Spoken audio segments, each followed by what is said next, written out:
I was born in New York. Kaya nga nung nasa recording studio kami, tapos kinukwento nga niya, so, ito yung mga kabayan, and all that.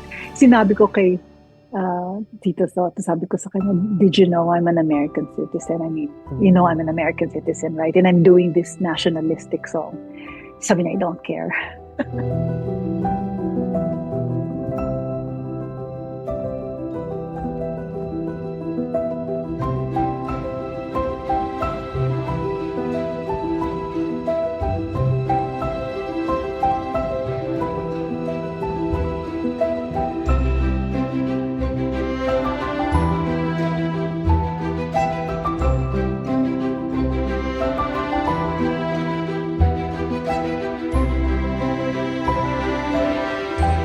Na-feel ko yung lyrics, yung why am I singing it, what is it for, bakit, ano yung message, ano yung dapat, everything, as I've said, ano yung goal niya, na gusto niya ma-achieve niya.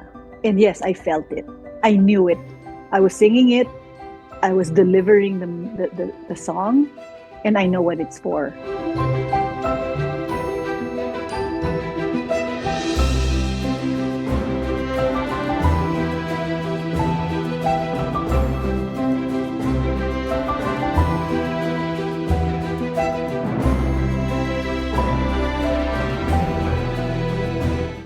Nung piniplay na siya, nung may effect na sa public.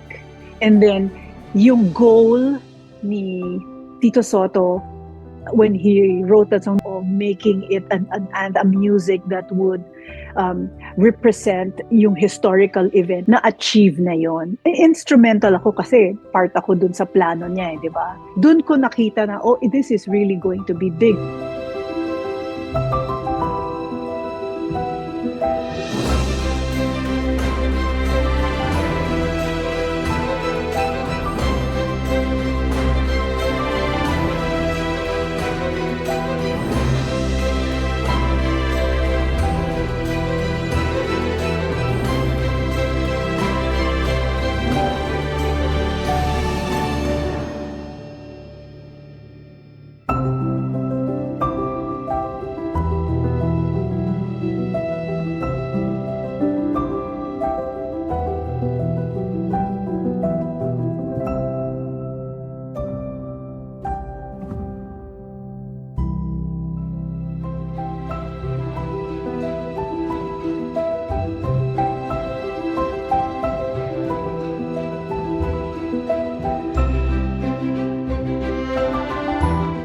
Ang galing, di ba? Parang minsan ka lang kumanta, ganyan pa yung nangyari, di ba?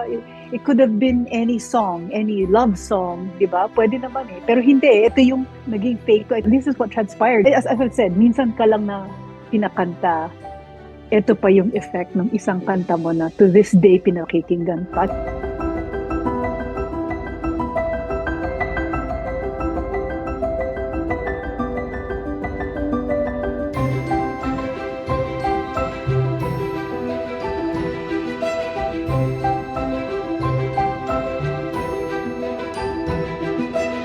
I'm hoping yung kabataan ngayon maging curious. Bakit palagi pinatutugtog yan ng February? Or ba't marami may alam? Sana malaman nila lang yung reason behind it. So I can only hope, And ma-inspire din yung mga ibang tao, ang mga kabataan on sa anong kinabuti nung kanta na yon, yung historical event na yon, without getting political. I'm just saying na sana malaman nila yung history behind it, malaman nila makatulong yon, ano yung historical value of how that song was made.